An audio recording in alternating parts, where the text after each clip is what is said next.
Assalamualaikum warahmatullahi wabarakatuh. Izinkan saya memperkenalkan diri. Nama saya Zulfikar, mahasiswa Manajemen Perhotelan, Fakultas Pariwisata dan Perhotelan. Tugas proyek akhir mata kuliah Pendidikan Pancasila yang saya paparkan dalam video ini berfokus pada permasalahan ketidakpatuhan penggunaan helm saat berkendara, bermotor, serta upaya pencegahannya. Berikut video pelanggaran lalu lintas tidak memakai helm.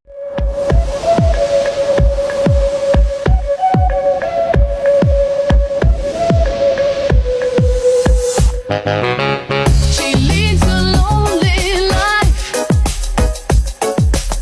She leads a lonely life.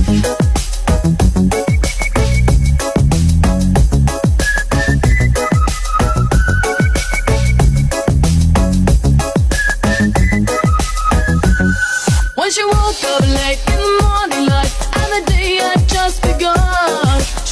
Ya, topik yang akan kita bahas sangat penting karena langsung menyangkut keselamatan dan budaya kita sehari-hari, yaitu masalah rendahnya kesadaran dalam penggunaan helm saat berkendara motor. Mari kita mulai dengan melihat akar masalahnya. Mengapa banyak yang enggan memakai helm?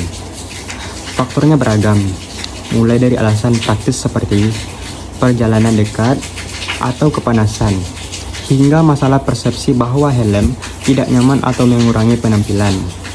Namun, di balik alasan-alasan itu, seringkali ada sikap mengabaikan risiko.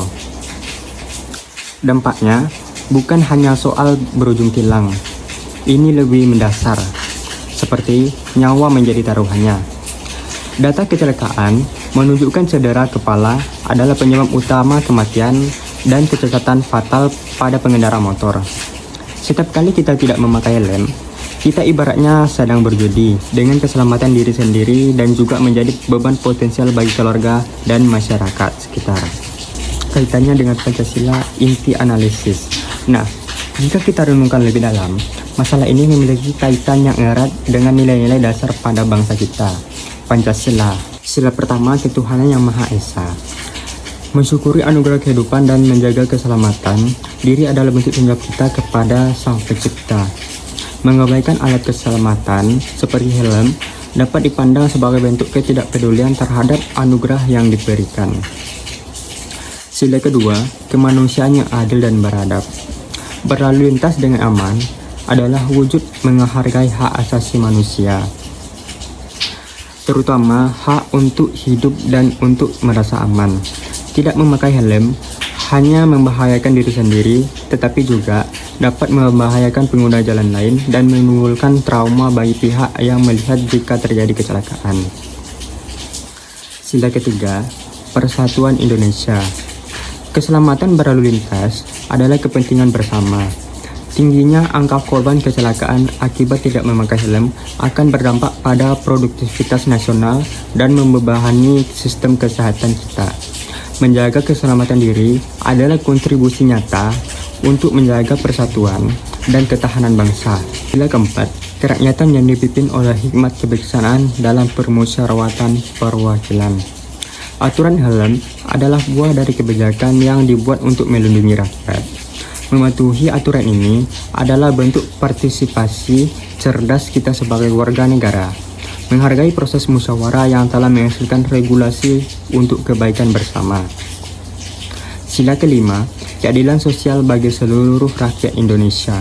Keselamatan di jalan adalah bagian dari keadilan sosial.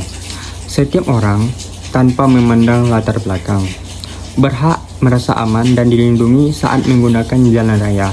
Dengan memakai helm, kita turut menciptakan ekosistem lalu lintas yang lebih adil dan bertanggung jawab. Lalu, bagaimana solusinya? Menangani masalah ini butuh pendekatan dari berbagai sisi, tidak hanya sekedar penindakan.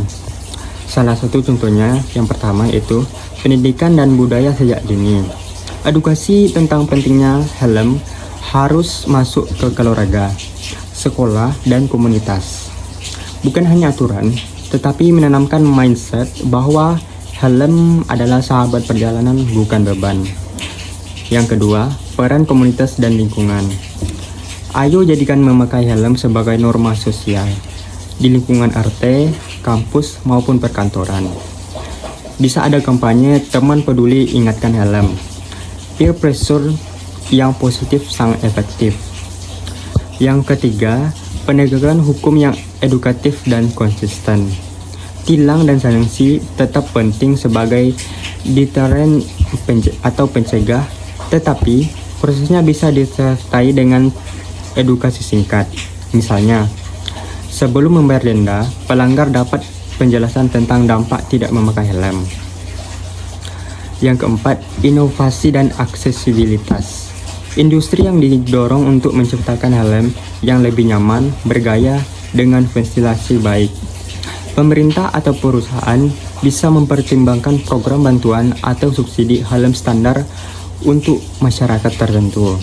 Intinya, mari kita ubah paradigma, memakai helm bukanlah sekedar mematuhi aturan, tetapi aksi nyata mencintai diri sendiri, menjaga keluarga, dan menghormati sesama pengguna jalan, sebuah praktik nyata dari nilai-nilai Pancasila dalam kehidupan sehari-hari.